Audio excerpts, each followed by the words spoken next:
So this past Super Bowl, Snoop Dogg did a commercial with Tom Brady talking about stand up for hate. And it has garnered a lot of outrage from people.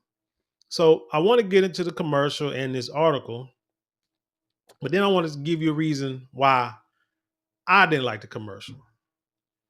So this is from the independent.co.uk and it reads Snoop Dogg blasted for a stand up to hate commercial with Tom Brady after performing at Trump inauguration. Says pair joined forces to promote the Foundation to Combat Anti-Semitism Stand Up to All Hate campaign. Now, hoping this doesn't get flagged by YouTube. If it does, then shit, I'll put it on my Patreon. But anywho, let's get into it.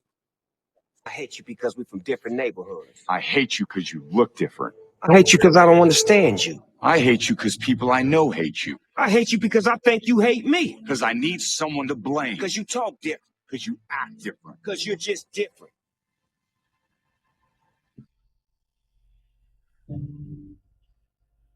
Man, I hate that things are so bad that we have to do a commercial about it. Me too. All right, pretty sentimental. So let's read this article. This says Snoop Dogg and Tom Brady have been criticized for their stand up to hate Super Bowl commercial over the pair's support for President Donald Trump.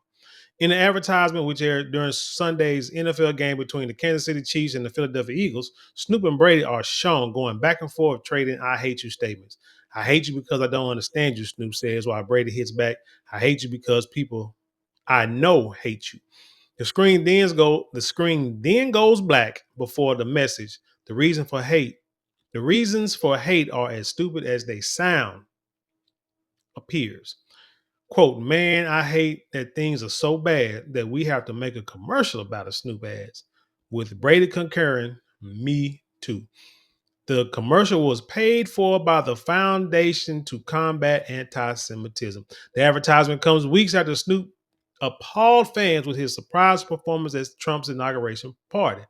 His support of the second term Republican was a major change of heart from his previous views of Trump.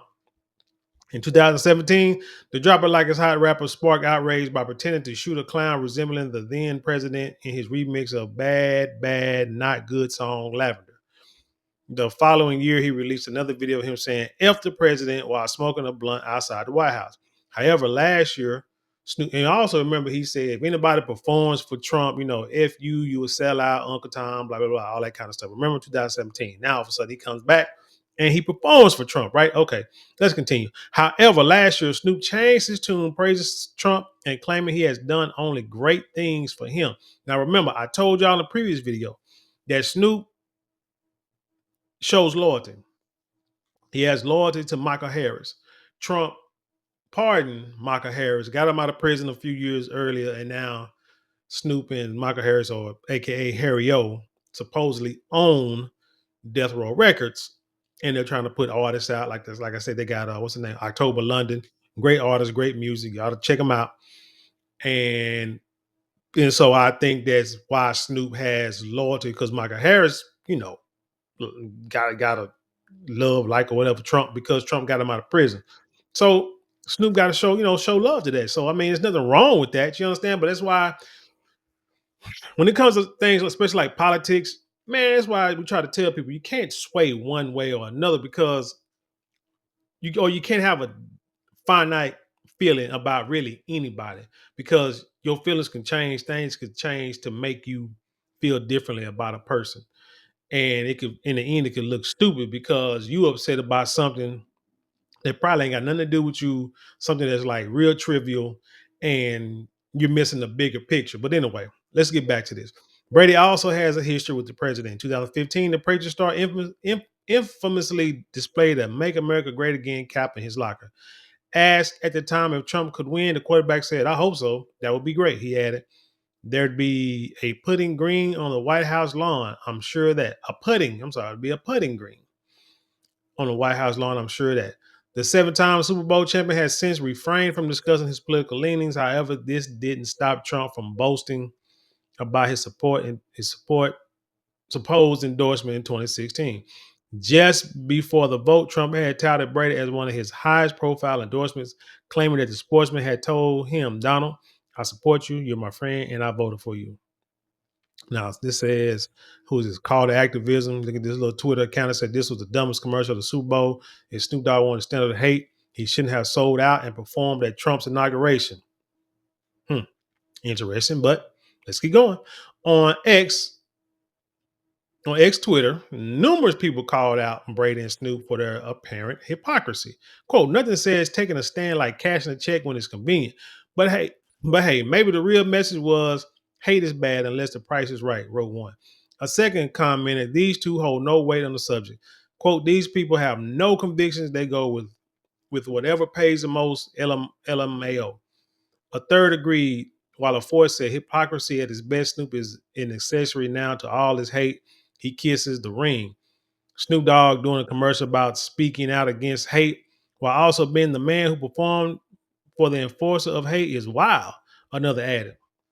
This was the dumbest commercial of the Super Bowl. One declared if Snoop Dogg wanted to stand up to hate, he shouldn't have sold out and performed at Trump's inauguration. So I think that's the end of that article. So more people are really upset with Snoop because he 1 minute hated Trump, the next minute performed at his inauguration.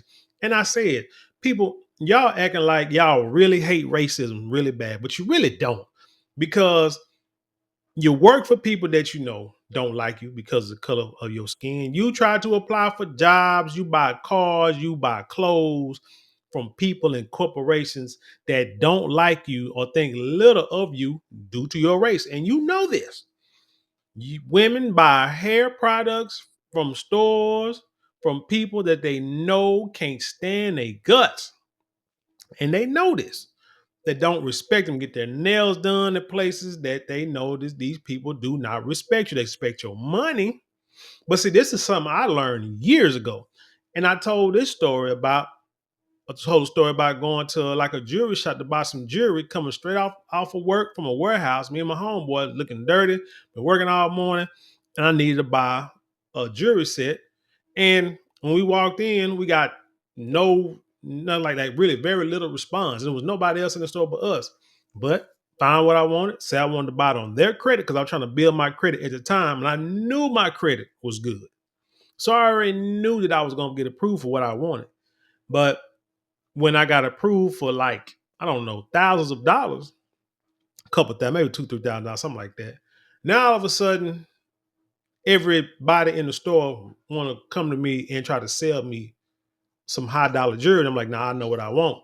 But at that moment, I said to myself, man, you see how they did that? My homeboy was talking. You see how they did you, man? You know what I'm saying? First, like they went in the store. And you might be thinking, like, man, why'd you buy that? Why'd you buy that? Well, need to get it. It was a last minute gift. I had no transportation. I was riding with my homeboy. He took me to the store, and I was young and didn't know no better. Now that I'm older and know better, I go into a store. If I sense an ounce of disrespect, whether it's at a jewelry store, a restaurant, or wherever, I'm walking up out. It's simple as that. Walking in, you got a couple of minutes. You only got a couple of minutes. You got like a few seconds to greet me, and you got a couple of minutes to show me what I want. If not, I'm out the door and we're going somewhere else. Because I understand the world is not black and white, it's green. If you got money or people think you got money, they will treat you differently, which is sad. But that's the way the world works. But like I say, people mad, upset about Snoop Dogg and how he flipped with Trump. So yeah, he might have flipped out. He might have sold out for money, him and Nelly and Rick Ross or whatever. It is what it is. It ain't got nothing to do with me. I could care less. I mean, I stopped being a Snoop Dogg fan a long time ago because before the Trump, it's funny how before his approval of Trump and endorsement of Trump, he was already doing sellout stuff, but nobody said nothing. Everybody thought it was cool. I was funny that he had Martha Stewart smoking weed, or supposedly, in commercial doing shows with her and stuff like that. They thought it was cool. Like, I'm like, what the hell? Are y'all serious? But He gets to Trump, and now it's a problem. All because Trump ran against that fake black woman. Now, with all that being said, people mad because, again, they mad at him because he did this commercial with Tom Brady because he endorsed Trump.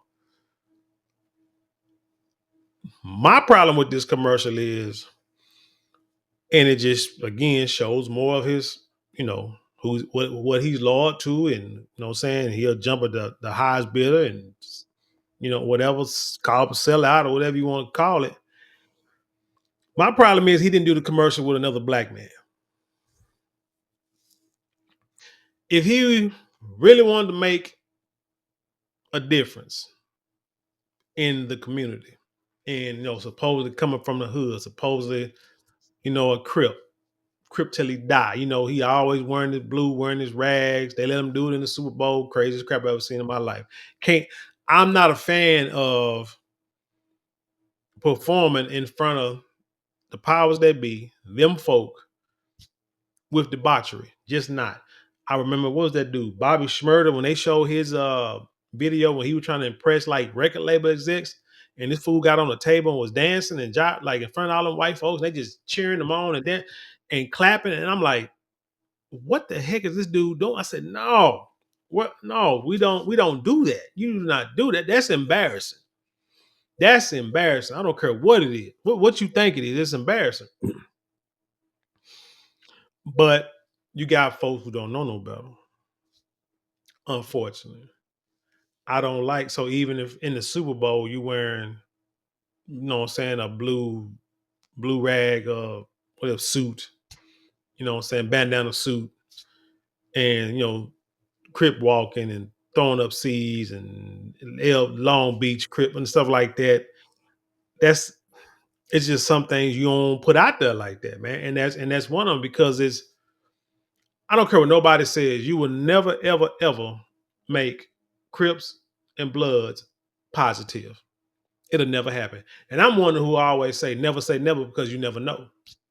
But I'm also a person who won't gamble unless I'm sure I will win. And I say this again, you will never, ever, there's no way you will ever make Crips and Bloods positive unless you somehow split them up on different sides of the world for the next 2-3 decades, generations. Let me say generations, because they can't know about each other. It's kind of like Thanos. Remember Thanos with his snap to rid the world of too many people. So what I'm saying, like, his first goal was to rid the world of half the people, so that there'd be enough food and resources, because the universe, because the universe was running out of food and resources because it's overpopulated. But then somehow, when the Avengers go back in time, try to get the stones, and he saw this, and he saw what his snap was going to do, he changed his game plan and said, you know what?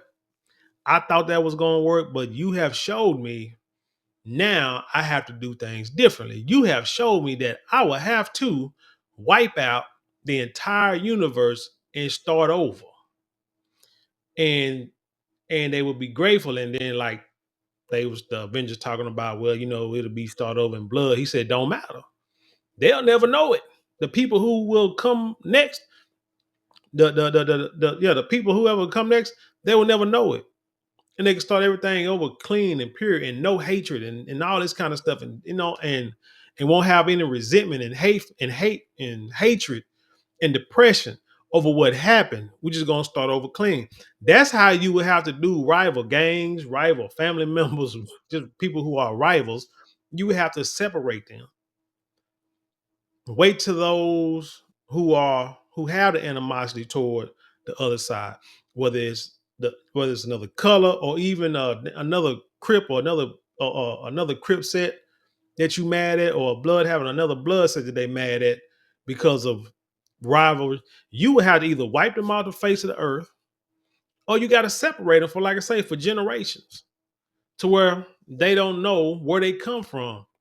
That's the only way, to me, that you're gonna be able to make anything like that possible. But again, my problem is he did not do a commercial with a fellow brother, another black man who might have been a blood. Somebody's claiming blood, whether they, most like somebody famous. Shoot, I don't know who are famous ones that we know who realize. I could say the game. I could say is Whack 100. I don't know what set he claiming. Who else?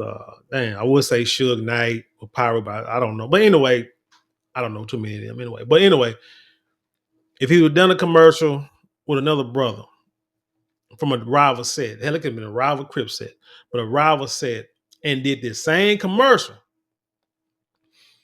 and it was funded and backed by so-called black organizations who are here for the people. You got the what's called the National Black Caucus, NAACP, UNICEF, what they call it, Divine Nine, folk like that.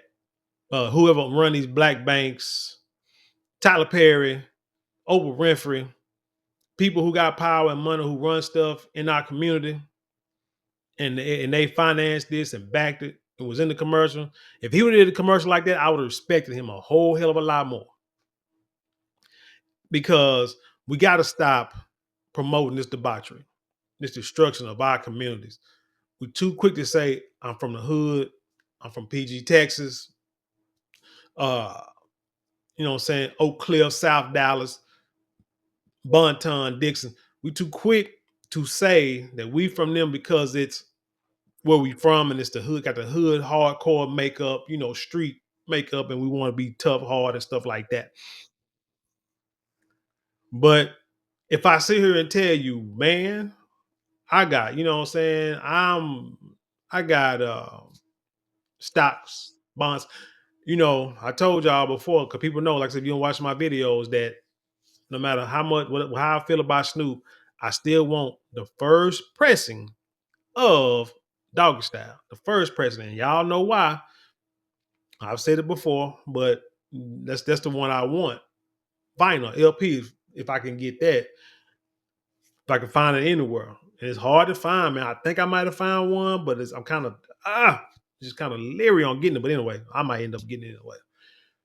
But yeah, like I said, looking for the first pressing of the Doggy Style. But I'm the type of dude now, I'm like, shoot, forget the, forget the talking about the streets and the drugs and the violence and all that kind of stuff. Shoot, I'm up here trying to study how to keep my account in the green, getting like switching over from like a regular, like a Chase bank account to a Fidelity bank account. I put money in retirement funds. I put money in mutual funds and IRAs. I'm trying to buy like collectibles and memorabilia, and what I'm saying, things that can appreciate and accumulate value over time, like artwork, like baseball cards, comics books, Pokemon. So I'm finding out Pokemon is still a thing. Like, really? I mean, I remember when it first came out. I guess when I got older and moved on. But I'm seeing that people are buying Pokemon and paying good money for Pokemon, and stuff is selling out. It's a dude with a shop downtown where I live, and he had like a small shop with memorabilia, but now he bought like another section, another room, like next to where he renting it out, like another shop. He said he got nothing but Pokemon stuff in because he can't keep it on the shelf. And there's so many people coming from like miles around. And I'm like, Pokemon? Really? That's where you make your money at? But he was like, yeah, that's where all the money is right now. Pokemon is still, and I know people who say they bought Pokemon, still got stuff in the box from 30 years ago, 20 years ago. And like I say, things that people would pay maybe $3, $4 for back in the day, they might pay hundreds and thousands of dollars for card sets and toys and stuff like that. And I'm like, damn, really? So stuff like that, you look into precious metals, gold. Forget cash, buy gold. Man, just a couple of months ago, gold was like 2,500 an ounce. And now it's like 2,900, almost 3,000 an ounce. And even if it doesn't go up really, really high, but it'll maintain its value. It'll stay like current with like with money. It'll hold its value. And so those are things you got to look into. But anyway, like I said, those are things you got to promote. You got to promote stuff like that. Even if you ain't got no money, you got to understand and start with investing and making money. You got to start small anyway. So you can teach your kids or have your kids learn how to invest and put little pennies, little couple of dollars here and there as a kid. So in stocks and, stocks and IRAs, mutual funds, stuff like that. So when they get older, cryptocurrency, stuff like that. So when they get older, they can say, hey, by the time they get my age, they could be like a multi-millionaire, like easy to be multi-millionaires. But we won't promote that because we feel we can't make no money. We feel I guess we don't deserve it. All we can do is be hood, street, ghetto, thugs, can't do nothing. But you know what I'm saying? I'm the type of dude, I want to promote people who are doing something positive, making money the right way. This, that, and the third. But everybody not feeling the way. But anyway, like I said, man, Snoop Dogg could have did a whole different commercial. If he did a commercial, like I said, with rival gangs or other brothers from the hood did the same dang on commercial, I would have respected him more. But for some reason, he chose to do Tom Brady. And so, like I say, I still just lost a little more respect from him. Anyway, tell me what you think about this story. Leave your comments below, share it with the world. Let's have an intelligent conversation. You know how we do around here. Don't forget to like, share, comment, and subscribe. Those 4 things cost you nothing but maybe a couple minutes out your day, but it means the world to us here. If you like to support us financially, you can get super things, super chat, super stickers, and you can go to the description box where there are a couple of links there you can click on to help support us that way. Also, don't forget to hit the shop button and go to marlonmonrally.com and check out all our luxurious products. Like I said, we got silks, we got handbags, we got colognes, perfume, beard products, and a whole lot more. So check those out and let me know what you think. And with that being said, I'll leave you in peace and I'll see you on the other side.